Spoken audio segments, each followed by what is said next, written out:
ചേട്ടാ വീട്ടില് സാധനങ്ങളെല്ലാം തീർന്നേ. ഞാൻ ലിസ്റ്റ് എഴുതുക. ഞാൻ എന്റെ എഴുതിയിട്ട് ചേട്ടൻ പറയണേ ചേട്ടത്. എനിക്ക് ലിപ്സ്റ്റിക്ക്, ഫൗണ്ടേഷൻ, ഹെയർ സ്പ്രേയും ബോഡി ലോഷൻ, പിന്നെന്താ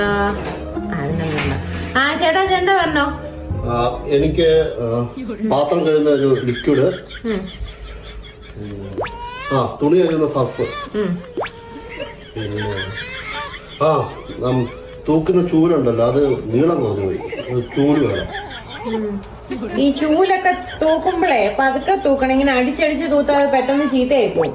ഇത് എപ്പോഴും വാങ്ങിക്കാനൊന്നും പറ്റത്തില്ല. പിന്നെ മീൻ കഴുകുന്ന കത്തിയില്ലേ, മീൻ കഴുകുന്ന കത്തിയുടെ മൂർച്ച പോയി, അതുകൊണ്ട് പുതിയ കത്തി വേണം. പിന്നെന്തെങ്കിലും ഉണ്ടോ? ഇത്ര ഉണ്ട്. ഓക്കെ ശരി.